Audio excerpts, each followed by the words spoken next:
آئیے حدیث کی طرف۔ حدیثوں میں رسول اللہ کے جس طرح قرآن پاک کے اندر پورے قرآن میں رسول اللہ کے بعد کسی وحی اور نبی کا تذکرہ موجود نہیں ہے، اسی طرح احادیث کے اندر بھی رسول اللہ کے بعد کسی وحی کسی نبی کا تذکرہ موجود نہیں ہے، بلکہ جہاں جہاں یہ رسول اتنا سینسٹیو اور حساس معاملہ ہے کہ جہاں جہاں یہ وہم یہ اشکال پیدا ہونے کا بھی خطرہ موجود تھا کہ کہیں لوگ وحی کا یا نبوت کا کوئی امکان نہ لے لیں، وہاں پہ بھی رسول اللہ صلی اللہ علیہ وسلم نے وضاحت کر دی۔ آپ حیران رہ جائیں گے کہ رسول اللہ صلی اللہ علیہ وسلم نے یہ تک بیان کر دیا کہ میرے بعد نبوت نہیں رہے گی، لیکن نبوت کا 46واں حصہ میری امت میں رہے گا۔ رسول اللہ نے تو جز 46واں بھی بیان کر دیا، وہ کیا ہیں؟ سچے خواب۔ امت میں سے بعض لوگ سچے خواب دیکھا کریں گے، اور یہ نبوت کا 46واں حصہ ہے۔ یہ الہام کی ایک ہی قسم ہے، جاگتے ہوئے کھلی آنکھوں سے الہام نہیں ہوگا۔ ہاں میرے کچھ نیک لوگوں کو، کچھ عام بندوں کو بھی، ہو سکتا بد کو بھی سچے خواب آ سکتے ہیں، یہی الہام کی آخری قسم ہے۔ رسول اللہ صلی اللہ علیہ وسلم نے یہ قسم تک بیان کر دی کہ میرے بعد نبی کوئی نہیں ہے۔ ہاں یہ 46واں حصہ امت کے اندر باقی رہے گا۔ پھر آپ حیران رہ جائیں کہ رسول اللہ صلی اللہ علیہ وسلم نے جہاں جہاں بھی وہم پیدا ہونے کا خطرہ ہوا اس کو بھی کلیئر کر دیا۔ حضرت علی کا مشہور واقعہ آپ نے سنا ہے، حضرت علی کو ایک جنگ میں پیچھے چھوڑ دیا گیا۔ حضرت علی کو ایک جنگ میں پیچھے چھوڑ دیا گیا تو حضرت علی کو بعض لوگوں نے یہ باتیں کرنا شروع کر دی کہ ہاں گرمی بہت ہے، جنگ ہے، ہاں جنگ تو مردوں کا کام ہے وغیرہ، تان و تشنیع کا کچھ نہ کچھ کلچر تو ہوتا ہے۔ حضرت علی وہ جو بدر و احد کے دلیر ہیں، شجاع، ان کے سینے پہ چوٹ لگی، رسول اللہ کے پاس چلے گئے کہ اللہ کے رسول مدینہ میں صرف عورتیں رہ گئی ہیں، آپ نے مجھے مدینہ کا امیر بنا دی ہے، خود غزوے پہ جاتے ہیں، لوگ مجھے طرح طرح کی باتیں کرتے ہیں، کیا میں بزدل ہوں؟ مجھے بھی ساتھ لے کے چلیے، میں نے بھی ساتھ ہی جانا ہے۔ اب حضرت علی جیسا شجاع ہو، دلیر ہو، اور اس کو یہ باتیں کوئی کہ آپ کا یہ ریاکشن نیچرل تھا، رسول اللہ کے پاس آ کے شکوہ کرنے لگے، اللہ کے رسول یہ تو بہت بڑی زیادتی کی بات ہے، میرے جیسے جری اور شجاع کے بارے میں لوگ یہ باتیں کریں۔ تو رسول اللہ صلی اللہ علیہ وسلم نے ان کو تسلی دینے کے لیے ایک لفظ کہا، لیکن یہاں پہ بھی وہم کا اندیشہ موجود تھا تو اس کو بھی کلیئر کر دیا۔ اما ترضا ان تکون منی بمنزلت ہارون من موسیٰ، اے علی کیا آپ اس بات پہ راضی نہیں ہیں، خوش نہیں ہیں کہ میری آپ کی وہی نسبت ہے جو موسیٰ کی ہارون کے ساتھ ہے؟ سبحان اللہ، کتنی عظیم نسبت کا ذکر کیا، لیکن یہاں پہ بھی ہلکے سے ایک اندیشے کا خطرہ تھا، کیا کہ ہارون بھی نبی ہے۔ اللہ علی اللہ انہو لا نبی بعدی، علی لیکن میری بات یاد رکھنا، میرے بعد نبی کوئی نہیں آئے گا۔ تیری میری نسبت موسیٰ اور ہارون جیسی تو ہے، لیکن یہاں پہ اشکال کا خطرہ تھا نا، یہاں پہ وہم کا خطرہ تھا لوگوں کے لیے، سامعین کے لیے، آڈینس کے لیے، تو بھی رسول اللہ نے کہہ دیا لیکن علی میری بات یاد رکھیں، میرے بعد نبی کوئی نہیں آئے گا۔ یہاں پہ ہمارے معاشرے میں ایک طبقہ روافض کا، انہوں نے بھی اس حدیث سے رسول اللہ صلی اللہ علیہ وسلم دیکھے کلیئر کر کے گئے کہ میرے بعد نبی نہیں آئے گا۔ انہوں نے نبی تو نہیں، لیکن اس حدیث سے حضرت علی کی خلافت کشید کر لی کہ حضرت علی کو اللہ کے رسول خلیفہ بنا کے گئے تھے۔ دیکھیں جی، انہوں نے کہا تھا جو نسبت موسیٰ اور ہارون کی ہے وہ میری اور علی کی ہے، مدینہ میں چھوڑ کے گویا خلافت علی کا حق تھا۔ یہ استدلال بھی باطل ہے، اسی نص میں اس کا رد موجود ہے۔ یہ تو خیر بات آئی ہے ضمنی طور پہ، تو سمجھ لیجئے خلافت بعد میں آنے والی چیز کو کہتے ہیں، اور ہارون حضرت موسیٰ کی زندگی میں فوت ہو گئے۔ خلافت کی کیسے دلیل بن سکتی ہے؟ یا تو حضرت موسیٰ کے بعد خلیفہ بنتے تو پھر کوئی دلیل لینے کی، اخذ کرنے کی کوشش کرتا۔ خیر یہ بات تو ضمنی طور پہ آئی ہے۔ رسول اللہ صلی اللہ علیہ وسلم نے اس ٹاپک کی حساسیت کو مد نظر رکھتے ہوئے یہ بھی کہا ان مثلی و مثل الانبیاء من قبلی کمثل رجل بنا بیتن فاجملہ واحسنہ، میری اور سابقہ انبیاء کی مثال ایسی ہے کہ ایک آدمی نے ایک محل بنایا، اس کو خوبصورت مزین کیا، بہت خوبصورت بنایا، الا موضع لبنہ، سارا محل بنانے کے بعد ایک اینٹ کی جگہ چھوڑ دی، ایک اینٹ کی جگہ چھوڑ دی، فجئت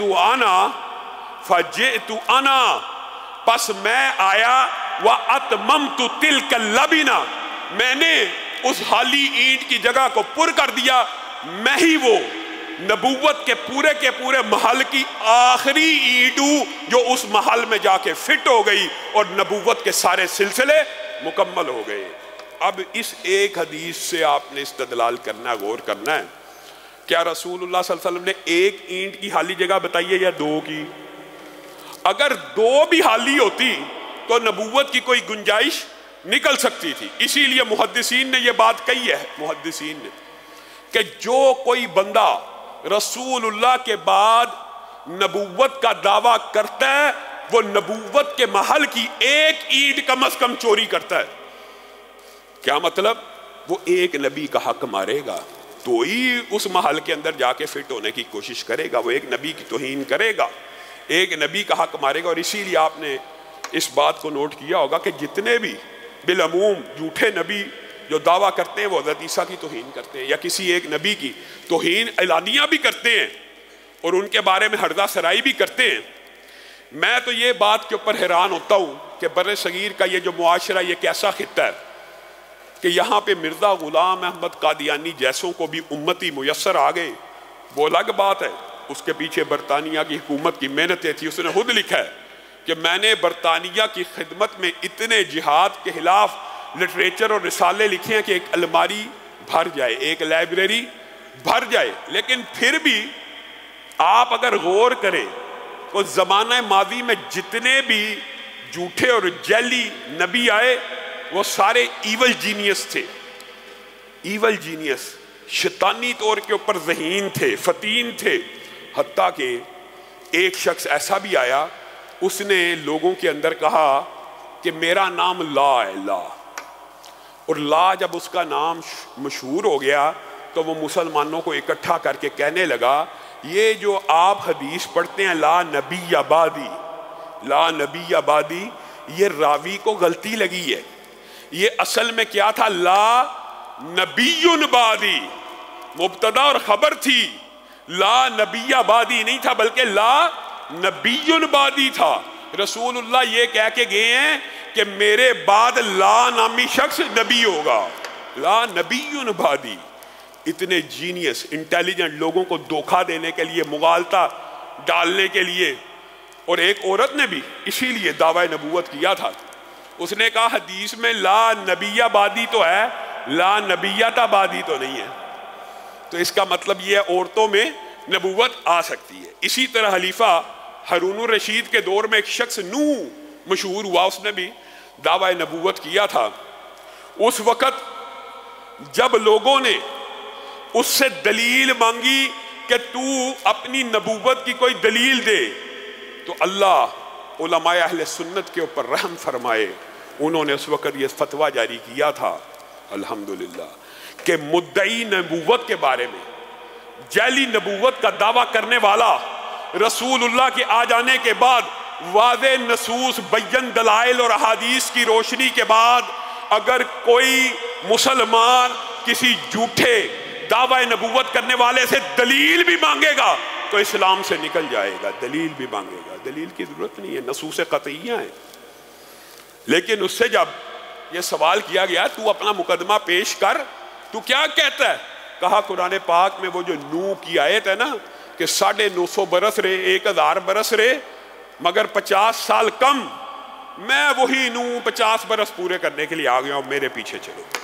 اتنے لوگ ذہین اور انٹیلیجنٹ تھے، اور یہ ایسا غبی ہے، ایسا احمق ہے کہ کہتا ہے میری ایک جیب میں مٹی کا ڈھیلا ہوتا تھا اور دوسری جیب میں گڑ کا ڈھیلا ہوتا تھا، میں مٹی سے استنجا کیا کرتا تھا، لیکن چونکہ میں بچہ تھا اور میں کھیل کود میں پڑا رہتا تھا، گڑ کا ڈھیلا منہ میں ڈالنے کی بجائے مٹی کا ڈھیلا منہ میں ڈال لیا کرتا تھا۔ اپنی بیوقوفیاں، اپنی بیوقوفیاں، اور ایسی ایسی بکواس کی ہے آپ سن کے حیران رہ جائیں۔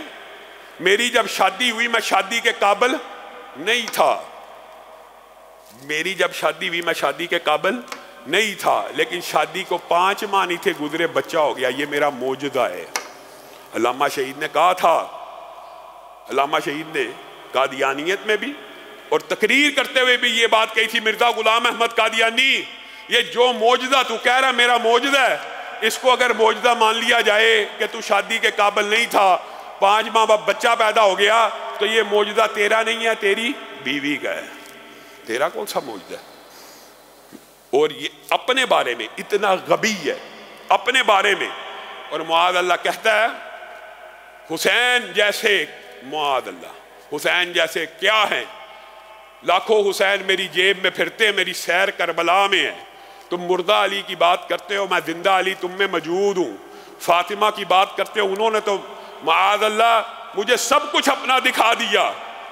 اور پھر اس کے امتی ایسی بک بک کرتے ہیں، کہتے ہیں محمد پھر اتر آئے ہیں ہم میں، اور پہلے سے بڑھ کے ہیں اپنی شاہ میں۔